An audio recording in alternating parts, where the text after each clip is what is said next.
What's up YouTube? Welcome back to the Visual Verse. My name is Yonde Joseph and today I have a straight heater. Now personally, I've really never done anything like this, at least on the channel so far, and it's something that I want to try. I'm gonna rank the Avatar The Last Airbender different bending forms. Now we have fire, water, earth, and air. If you haven't seen this show, this won't make any sense to you, so go ahead and click off, go ahead, get the catch up, go watch other videos I've done on that, see what you're missing, and then come back. So first off, let's talk about it. I mean, weakest, I gotta go with water. And now, yes, there's a lot of different, do you have sub bending? Is it, this and that? Blood bending? No. I think that once you add sub bending, that becomes a whole different game. I mean, without subbending, I think the definitive list is water is the worst, then we got fire, then we got earth, then we got air. Now let me land and hear me out. So starting from the top of the pyramid, air. Air is literally everywhere. The show's director said that when you airbend, you actually can't see it. The only reason why we can see it is because we're the viewer and they want us to see it. I mean, it wouldn't be fun if it's just invisible stuff. So only we can see it. That is lethal. I mean, we literally had Zahir in Legend of Korra take the air out of people. He almost killed the Avatar by taking air out of her. That's not even a spoiler, that's just raw.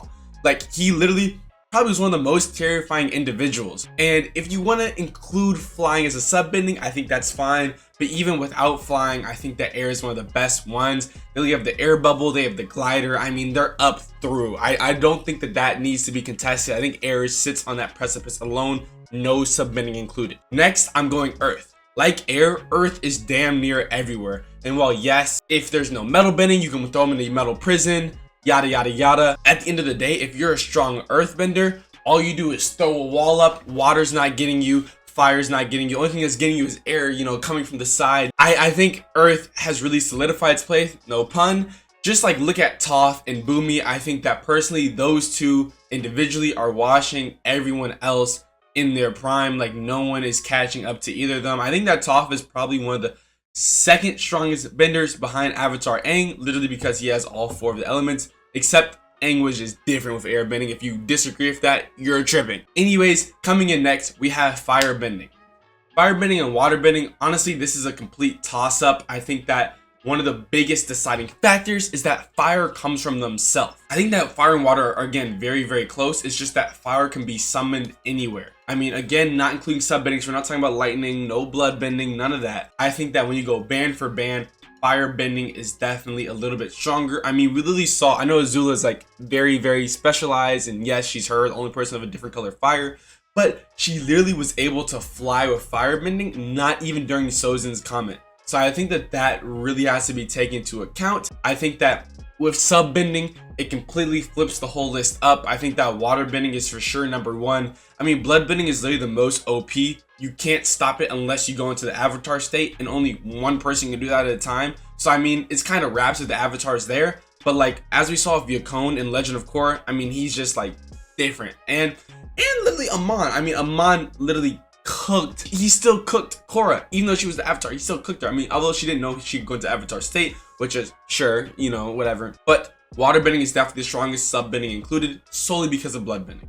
And I think that, like I said, you really have to restructure the list once you look at all the sub elements. Just going quickly, I would say water, earth, air, fire.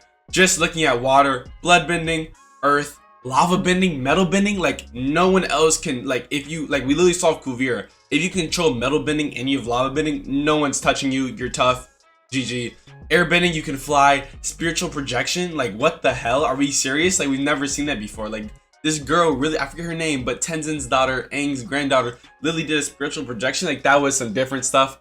A little kind of made up at the same time, but that was fire. And then fire bending, they really only have lightning bending and just regular fire bending. You have to be a fire bender to redirect lightning, which is true. But I think that there are other methods to kind of get around that, as we saw Amon totally trump a firebender who was also a lightning bender. With that being said, please let me know if you like this type of style of videos. This is more of an argumentative / persuasive video. Please leave a like, comment, and subscribe. And as always, I will see you next time.